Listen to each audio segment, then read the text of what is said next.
আপনি কি জানেন বাংলাদেশে আপনি যে সিমটি ব্যবহার করছেন সেটির প্রকৃত মালিককে?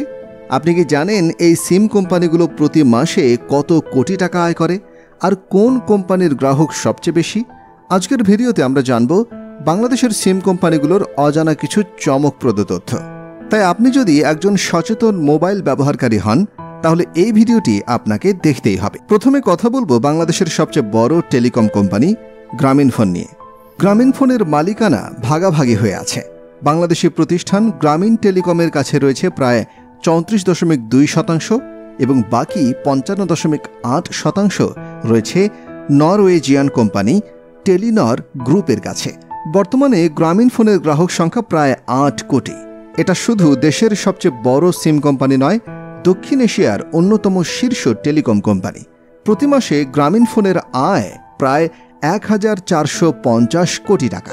এর মধ্যে কল সার্ভিস থেকে আয় হয় 600 কোটি টাকা আর ইন্টারনেট বিক্রি করে আয় হয় 750 কোটি টাকা। এছাড়া অন্যান্য ভ্যালু অ্যাডেড সার্ভিস থেকেও আসে প্রায় 100 কোটি টাকা। আপনি জানলে হয়তো অনেকটা অবাক হবেন, দেশের সবচেয়ে বড় মোবাইল অপারেটর গ্রামীণফোন একজন সাধারণ গ্রাহকের কাছ থেকে প্রতি মাসে প্রায় 161 টাকা করে আয় করে। গ্রামীণফোনে সরাসরি এবং পরোক্ষভাবে কর্মরত রয়েছে প্রায় 5000-এর বেশি লোক। এরপরে আসি বাংলালিংকের কথায়। আসলে বাংলালিংক সম্পূর্ণ বিদেশি মালিকানাধীন কোম্পানি। এটির মালিকানায় রয়েছে ভিয়ন লিমিটেড নামে একটি ডাচ কোম্পানির, যার সদর দপ্তর নেদারল্যান্ডসে। বাংলালিংকের বর্তমানে গ্রাহক সংখ্যা প্রায় 3.6 কোটি। প্রতি মাসে বাংলালিংক কোম্পানির আয় প্রায় 650 কোটি টাকা। কল সার্ভিস থেকে আসে প্রায় 280 কোটি টাকা আর ইন্টারনেট সার্ভিস থেকে আসে প্রায় 350 কোটি টাকা। বাংলালিংক একজন ইউজার থেকে প্রতি মাসে গড়ে 116 টাকা করে ইনকাম করে, যা তাদের আয়ের একটি বড় অংশ জুড়ে থাকে। বাংলালিংকে কাজ করছে প্রায় 3000-এর বেশি লোক। চলুন এবার জেনে নিই রবি সম্পর্কে। রবি বাংলাদেশের দ্বিতীয় বৃহত্তম মোবাইল অপারেটর। এর মালিকানায় রয়েছে মালয়েশিয়ার এক্সিয়াটা গ্রুপ বেরহেড 68.7% এবং ভারতের ভারতী এয়ারটেল লিমিটেড 25%। বাকিটা পাবলিক শেয়ার হোল্ডারদের হাতে। রবির বর্তমান গ্রাহক সংখ্যা 5.4 কোটি। প্রতি মাসে রবি আয় করে প্রায় 1150 কোটি টাকা। কল থেকে আসে প্রায় 450 কোটি টাকা আর ইন্টারনেট বিক্রি করে আয় হয় 550 কোটি টাকা।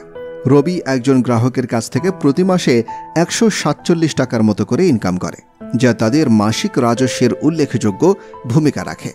রবিতে কর্মরত রয়েছে প্রায় 4000-এর বেশি কর্মী। সবশেষে আসি একমাত্র সরকারি টেলিকম কোম্পানি টেলিটককে নিয়ে। এই কোম্পানির 100% মালিক বাংলাদেশ সরকার। টেলিটকের বর্তমান গ্রাহক সংখ্যা প্রায় 75 লক্ষ, তবে মাসিক আয় হয় প্রায় 150 কোটি টাকা। এর মধ্যে কল সার্ভিস থেকে আসে 60 কোটি টাকা এবং ডেটা সার্ভিস থেকে আসে 70 কোটি টাকা। সরকারি প্রকল্পে ব্যবহারের জন্য আয় হয় বাকি অংশ।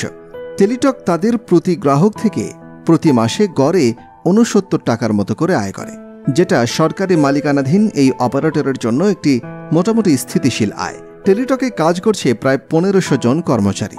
বাংলাদেশে গ্রামীণফোন, রবি, বাংলালিংক সব প্রাইভেট টেলিকম কোম্পানি প্রতি মাসে কোটি কোটি টাকা লাভ করে, কিন্তু দুঃখজনকভাবে একমাত্র সরকারি টেলিকম কোম্পানি টেলিটক প্রতি মাসে লস করে যাচ্ছে। কেন এমন হচ্ছে? অব্যবস্থাপনা নাকি অন্য কোনো কারণ? আপনার মতামত কমেন্টে জানান।